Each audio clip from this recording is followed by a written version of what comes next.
ज्याने आत्ताच आपलं मनोगत व्यक्त केलं, या विभागाचा विश्वस्त प्रतिनिधी म्हणून मी काय करणार आहे याच्याबद्दलच्या आपल्या भावना आपल्या सगळ्यांच्या समोर ठेवल्या. ते आपले उमेदवार आदरणीय मानसिंगरावजी खोराटे साहेब, खोराटे साहेबांना ज्यांनी आशीर्वादाचं पाठबळ देत असताना या ठिकाणी आपली उपस्थिती दाखवलेली आहे, ते आदरणीय शापूरकर साहेब. कर्नाटकात चंदगड तालुक्याच्या बाउंड्रीवर जो मार्कंडेय शुगर म्हणून सहकारी साखर कारखाना चालतो, त्या कारखान्याचे चेअरमन आणि त्यांचे सगळे या ठिकाणी मानसिंगरावांना पाठबळ देण्यासाठी उपस्थित राहिलेले सहकारी, व्यासपीठावर उपस्थित असणारे सगळेच मान्यवर, मी सगळ्यांची नावं या ठिकाणी घेणार नाही. प्रामुख्यानं जनसुराज्य शक्ती ही संकल्पना सुराज्याच्या निर्मितीसाठी आपण का निर्माण केली? सुराज्य हे लोकराज्यामध्ये कुणीतरी येऊन निर्माण करावं का आपल्याला दिलेल्या अधिकारातनं आपण सुराज्याचा आग्रह धरणारी व्यवस्था निर्माण करावी, या प्रश्नातनं निर्माण झालेला एक विचार आहे. आणि गेली 20 वर्ष या चंदगड गडिंग्लज आजरा तालुक्याशी एक नातं जोडून खरं तर आम्ही सगळेजण त्या ठिकाणी काम करतोय. प्रामुख्यानं आपल्या सगळ्यांना या ठिकाणी संबोधित करत असताना मला सांगितलं पाहिजे की चंदगड तालुक्याला किती मोठा वारसा मिळाला आणि चंदगड तालुक्याची आजची अवस्था काय आहे याचं वर्णन खरं तर आता मानसिंगरावांनी आपल्या मनोगतामध्ये या ठिकाणी केलं. या तालुक्याला मिळालेल्या वारशाचा ज्या वेळेला आपण विचार करतो, त्यावेळेला प्रतापराव गुजरांच्या पासून खरं तर कोवाडमध्ये जन्माला आलेल्या स्वामी कादंबरीचं लिखाण ज्यांच्या हातून साकारलं, त्या रणजित देसाईंच्या पर्यंतचा एक इतिहास आपल्या डोळ्यासमोर उभा राहतो. सगळ्या महाराष्ट्रामध्ये मराठी साहित्याचा सन्मान म्हणून ज्या पु ल देशपांडेंची ओळख आपण सांगतो, त्या जंगमहट्टीतनं जन्माला आलेल्या पु ल देशपांडेंचा इतिहास आपण त्या ठिकाणी सांगतो. आणि एवढा मोठा वसा आणि वारसा मिळालेला हा चंदगड तालुका, त्याला लागून असलेले गडिंग्लज आणि आजरा तालुके, या तालुक्यांच्या माथ्यावर मात्र दुर्दैवानं मागासलेला हा शिक्का दिसल्याचं चित्र घेऊन आपण जगतो. खरंच ही परिस्थिती नेमकी काय आहे, ही परिस्थिती नेमकी कुणी केली, ह्या प्रश्नांचं उत्तर कधी आपण शोधणार आहे का? विधानसभेच्या निवडणुका लढवत असताना गट तट गटाचं साम्राज्य या भावनेच्या पलीकडे जाऊन ह्या लोकराज्यातनं आम्ही जी माणसं निवडून पाठवली, त्यांनी आमच्यापर्यंत नेमकं काय आणलं आणि त्यांनी आणलेल्या विकासाच्या संकल्पनेतनं माझ्या जीवनात कुठला सकारात्मक परिवर्तन झालं, या विषयाचा विचार आम्ही कधी अशा प्रकारच्या निवडणुकांना सामोरं जात असणारा करणार आहे का? या प्रश्नाचं उत्तर खरं तर कुठेतरी आज ह्या निवडणुकीच्या निमित्तानं तुम्हाला आणि मला शोधायचं आहे. मला सांगितलं पाहिजे, चंदगड तालुका ज्या वेळेला डोळ्यासमोर उभा राहतो, दुर्दैवानं सांगावं असं वाटतं की गोवा असेल, पुणे असेल, मुंबई असेल, तिथं एखाद्यानं हॉटेल काढलं की हॉटेलमध्ये काम करायला माणसं पाहिजेत, मग चंदगडकडे बघा. ही दुर्दैवानं तुमच्या आणि माझ्या तालुक्याची ओळख खरं तर निर्माण करायचं पाप खरं तर ह्या तालुक्यात घडले का? आजही या चंदगड तालुक्यातले अनेक धनगरवाडे, अनेक डोंगरातल्या वाड्या वस्त्या मी ह्या व्यासपीठावर सांगू इच्छितो की 7वी नंतर जिल्हा परिषदेची शाळा संपल्यावर माध्यमिक शाळेसाठी 7-7, 8-8 किलोमीटर चालत जावं लागतं. जंगलातल्या रस्त्यानं मुलींना चालत सोडायला पालक तयार नसतात. मानसिंगराव, तुम्ही चंदगड तालुक्याच्या डोंगरी भागाचा आढावा घ्या. स्वातंत्र्याच्या 75 वर्षानंतर राईट टू एज्युकेशन ऍक्ट केल्यानंतर सुद्धा आजही आमच्या वाड्या वस्त्यातल्या 90% मुलींना 7वी नंतर शाळा सोडावी लागते.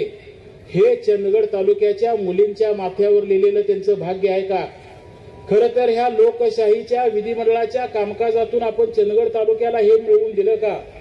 या प्रश्नांचा कुठेतरी विचार, काहीतरी आपल्या मधल्या बदलांचा अधिकार आपल्याला आहे, या विचारावर विश्वास ठेवत असताना आपण सगळे करणार आहोत का? या प्रश्नाचं उत्तर खरं तर ह्या विधिमंडळाच्या निवडणुकीकडे बघत असताना तुम्ही सगळ्यांनी विचारात घेतलं पाहिजे, असं मला प्रामुख्यानं या ठिकाणी सांगावं असं वाटतं. खरं तर मी जास्त माझं मनोगत व्यक्त करणार नाही. मी तुमच्या समोर 4 उमेदवार आज उभा आहेत. मानसिंगरावांच्या रूपानं जनस्वराज्य शक्तीच्या वतीनं एक चांगलाच काम करणारा चेहरा आम्ही तुमच्या समोर आणलाय. मी या आपल्या विरोधातल्या चारही उमेदवारांचं विश्लेषण तुमच्या समोर करणार आहे. खरं तर मला कुणावर टीका करायची नाही, पण प्रामुख्यानं तुम्ही मतदार म्हणून ह्या गोष्टीचा विचार करणार आहेत का नाही हा प्रश्न मात्र तुमच्या मनामध्ये मला या ठिकाणी निर्माण करायचा आहे. मला आपल्याला सांगितलं पाहिजे की आज अजित पवार गटाकडनं उभा राहिलेले एक उमेदवार आपल्या समोर आहेत. मी त्यांचं नाव घेणार नाही आणि आज हा त्यांच्या निवडणुकीतला कितवा पक्ष आहे याचा विचार करत असताना चंदगडचा कारखाना बंद पाडायचं पाप कुणाच्या माथ्यावर आहे या प्रश्नाचं उत्तर त्या उमेदवाराकडे बघत असताना शोधायचा प्रयत्न करा. मला दुसरं तुम्हाला सांगितलं पाहिजे, शरद पवारांच्या राष्ट्रवादीकडनं तुमच्या समोर काही उमेदवार उभा आहेत. या दोन्ही तालुक्यातनं ज्यांना प्रचंड मोठं राजकीय पाठबळ मिळालं, आशीर्वाद मिळाला, त्या पाठबळातनं नेमकं त्यांच्याकडनं आपल्याला काय मिळालं. दुर्दैवानं ह्या व्यासपीठावर सांगावंसं वाटतं, एक कोणतरी चंदगड तालुक्यात काम करणारा कॉन्ट्रॅक्टर नाराज आहे कुणावर तरी आणि त्याला कोणतरी सोयीचा उमेदवार पाहिजे आहे म्हणून चंदगड गडिंग्लजच्या उमेदवारांच्या समोर, मतदारांच्या समोर शरद पवारांचा उमेदवार लादायचं काम चाललंय का या सुद्धा प्रश्नाचं उत्तर तुम्ही शोधायचा प्रयत्न करा. मला प्रामुख्यानं सांगितलं पाहिजे, 2004 साली त्याचं मी मुद्दाम 20 वर्षापूर्वीची आठवण तुम्हाला करून देणार आहे. शापूरकर साहेब आम्ही एकत्र होतो त्यावेळेला सुद्धा, आणि मी त्यावेळेला ऐकलं होतं ह्या दोन्ही तालुक्याला एक आश्वासन देण्याचा प्रयत्न झाला. गडिंग्लज MIDCतली 150 एकर जागा एका कंपनीला दिली, 500 कोटीची गुंतवणूक येणार म्हणून सांगितलं, 7-8 हजार मुलांना नोकऱ्या लागणार म्हणून सांगितलं. आठवून बघा, 20 वर्षापूर्वीची गोष्ट सांगतोय. 20 वर्ष झाली जे आज तुमच्याकडे तुतारी घेऊन मतं मागायला आलेले आहेत, जो वारसा घेऊन आलेले आहेत, ह्या मतांच्या माध्यमातून निर्माण झालेल्या राजकारणातनं तुम्ही एका तरी माणसाला नोकरी लावायची होती. तो 300 कोटीच्या 3 रुपयाची तरी गुंतवणूक आम्हाला गडिंग्लजमध्ये बघायला मिळायला पाहिजे होती. म्हणजे किती फसवायचं, कुणाला फसवायचं आणि पुन्हा ठळक मात्यानं मतदारांच्या पर्यंत यायचं, हे धाडस तुमच्या सगळ्यांच्या समोर का होतंय. गडिंग्लजच्या, चंदगडच्या जनतेला गृहीत धरणारं राजकारण का चालतंय, चालवणारे चुकीचे आहेत का चालवून घेणारे चुकीचे आहेत या प्रश्नाचं कधीतरी तुम्हाला उत्तर शोधावं लागणार आहे. कुणीतरी आमचं वाईट केलं की आम्ही म्हणायचं माझ्या भावकीतल्या माणसानं कुठंतरी नेऊन माझ्यावर देव घातला का, काहीतरी वाईट घडलं की म्हणायचं देवानं माझं नशीब फुटकं म्हणून जन्माला घातलंय का. अरे तुम्हाला ह्या लोकशाहीमध्ये एवढ्या निसर्गसम्य तालुक्यामध्ये जन्म दिलाय, मतदानाचा अधिकार दिलाय, लोकशाहीत राजा जन्माला घालायची ताकद राणीला दिलेली नाही तर मतपेटीच्या माध्यमातून राजा जन्माला घालायची ताकद तुम्हा सगळ्यांना दिलेली आहे. मग या ताकदीचा तुम्ही वापर करणार आहे का नाही, केलाय का नाही या प्रश्नाचं खरं तर उत्तर तुम्हाला शोधायला पाहिजे.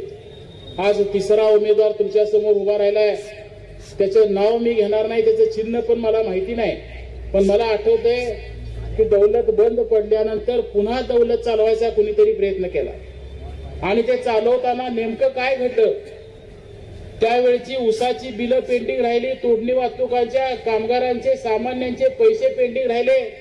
मला आठवतंय दौलत ज्या वेळेला मानसिंगरावांना आम्ही चालवायला दिला त्या जिल्हा बँकेत मी सुद्धा संचालक म्हणून काम करतो आणि त्यावेळेला हा प्रश्न डोळ्यासमोर तयार झाला की सिक्युअर्ड लोन हे जिल्हा बँकेचं होतं, त्याचे आम्हाला अधिकार होते, पण शेतकऱ्यांचे राहिलेले पैसे त्याचा हिशोब जिल्हा बँकेनं कसा करायचा मानसिंगराव तुम्हाला आठवतंय का बघा. आणि मग सांगितलं की आम्ही शेतकऱ्यांचे पैसे भागवले पाहिजेत, ऊस उत्पादकाचे पैसे ठेवून उपयोगाचं नाही. आणि मग ते जादाचं पैशाचं बर्डन मानसिंगरावांच्या ह्या चालवण्याच्या करारावर ठेवायचा निर्णय झाला आणि ते सगळे भागवायचा प्रयत्न झाला. म्हणजे आप्पी पाटील नावाच्या उमेदवारानं शेतकऱ्यांच्या आयुष्यातलं पाप जे केलं ते सुद्धा धुवायचं काम या मानसिंगरावनं केलं. आणि पुन्हा तो आणि तुमच्या समोर येऊन आज मतं जर मागणार असला तर मग चंदगड तालुक्यात काहीही केलं तरी चालतंय. मला वाटतंय दुर्दैवानं तोडणी वाहतूकवाल्यांचे 7-8 कोटी रुपये अजून गेलेले नाहीत, 14 कोटी रुपये अजून पेंडिंग आहे. म्हणजे मला वाटतंय एखाद्या सामान्य ऊस तोडणी मजुराचे 14 कोटी रुपये आपण देणं आहे आणि त्या गावात जाऊन एखादा उमेदवार मतं मागू शकतो. मला वाटतंय ही सहनशीलता, म्हणजे महाराष्ट्रात जर कुठल्या मतदारसंघाला सहनशीलतेचा पुरस्कार द्यायचं जर ठरवलं तर मला वाटतं ते चंदगडलाच द्यावं लागेल. की एवढी मोठी सहनशीलता मला वाटत नाही कुणाकडे बघायला मिळेल. माणसं 1 रुपया भावानं बुडवला, एखाद्या बांधाला चुकून जर भावाचा नांगर लागला तर अंगावर कुऱ्हाडी घेऊन जाणारी आपली जात 14 कोटी रुपये बुडवणारी माणसं तुमच्या समोर देतात आणि मतं मागतात आणि आम्ही अशा प्रकारच्या सभा घेऊन टाळ्या वाजवतो. ही खरं तर काय नेमकं आपण या लोकशाहीची चेष्टा करतो का काय, या प्रश्नाचं उत्तर तुम्हाला सगळ्यांना ह्या निमित्तानं शोधायचं आहे. मला सांगितलं पाहिजे 4थ्या उमेदवाराबद्दल मी काय बोलायचं, म्हणजे दहीहंडी करायची का त्या दहीहंडीत काही वेगळा डिस्को करायचा, या असलं काहीतरी येऊन ह्या तालुक्याला जी शिकायची पाळी आली. म्हणजे काय नेमकं काय बोलावं मानसिंगराव मला कळत. आणि म्हणून एक विचित्र परिस्थिती आज आपल्या सगळ्यांच्या समोर ह्या निमित्तानं तयार झालेली आहे. आणि ह्या सगळ्या राजकीय चित्र मी सगळं तुमच्या समोर मांडले. माझ्यासमोर पत्रकार आहेत, मी जबाबदारीनं बोलणारा कार्यकर्ता आहे. काय माझं चुकत असलं तर मला सांगा, त्यातल्या कुणाचं विश्लेषण मी चुकीचं आणि राजकीय स्वार्थासाठी केलं असलं तरी मला सांगा.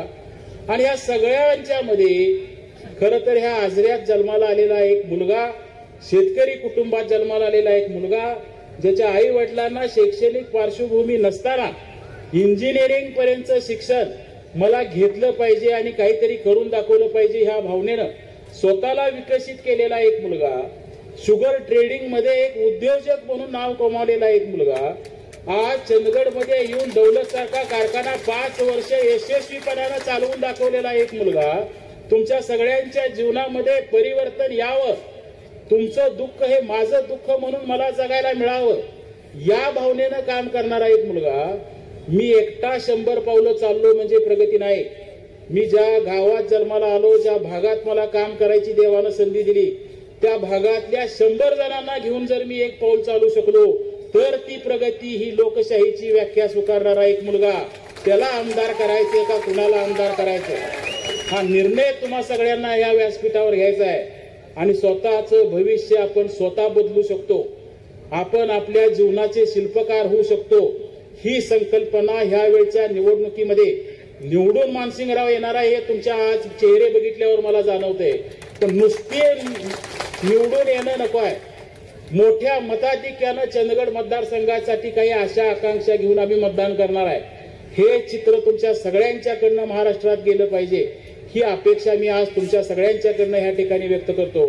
अनेक महिला भगिनी माझ्या या ठिकाणी उपस्थित आहेत, ज्याचा उल्लेख मानसिंगरावांनी केला. मी ज्याचा फार मोठा खुलासा करणार नाही की वारणा विश्व नावाची एक आमची वेबसाईट आहे, युट्यूबला जाऊन ती माहिती घ्या आणि फक्त एक महिला या विषयावर काय काय आपण काम करू शकतो. माझ्या भगिनींच्या शक्तीला त्यांच्या आत्मशक्तीत रूपांतरित करत असताना कुठली कुठली व्यासपीठं आपण निर्माण करू शकतो आणि ह्या महिलांच्या माध्यमातून किती मोठं विश्व तयार करू शकतो. मी एकाच गोष्टीचा उल्लेख करेन, अशा तुमच्यासारख्या कष्टकरी महिलांची एक छोटीशी पतसंस्था आम्ही निर्माण केली. माझ्या आईच्या नावावर ती पतसंस्था आहे, शोभाताई कोरे महिला पतसंस्था. आज 300 कोटीच्या वर ठेवी आहेत महिलांच्या पतसंस्थेच्या. महिलांनी निर्माण केलेलं एक आर्थिक विश्व त्या ठिकाणी साकारले. आज आपल्याला काही असं करायची इच्छा आहे का? आम्ही महिला सुद्धा आमच्या गावांच्या सहभागामध्ये काही काम करणार आहोत, काही करून दाखवणार आहेत, हा विश्वास घेऊन आम्ही 4 पावलं चालणार आहे का? आज तुम्ही हा सगळा विषय हातात घ्यावा आणि खरं तर ही महिला शक्तीनं ठरवल्याशिवाय या लक्ष्मीचा आशीर्वाद या चंदगड तालुक्याला मिळणार नाही. आणि तो देण्याचं सामर्थ्य खरं तर प्रचंड मोठ्या तुमच्या भावभावनांचं प्रतीक म्हणून मानसिंगराव खोराटेंना आमदार करत असताना तुम्ही करून दाखवावं, एवढंच मनापासूनचं आव्हान आज तुम्हा सगळ्यांना या ठिकाणी करतो.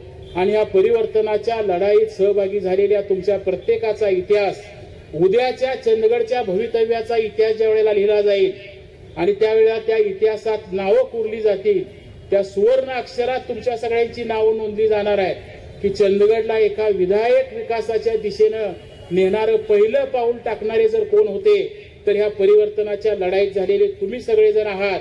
आणि हे भाग्य तुम्ही स्वतःच्या आयुष्याला मिळवून द्यावं, एवढंच आव्हान आपल्या सगळ्यांना करतो. तुमच्या सगळ्यांच्या वतीनं ही मोठी शक्ती मानसिंगरावांच्या पाठीशी उभा राहावी, तो आशीर्वाद मानसिंगरावांना, मला, तुम्हाला सगळ्यांना देवा ज्योतिर्लिंगानं आणि रवळनाथानं द्यावा, ही मनस्वी प्रार्थना ह्या दोन्ही देवतांच्या चरणी करतो आणि माझं मनोगत संपवतो.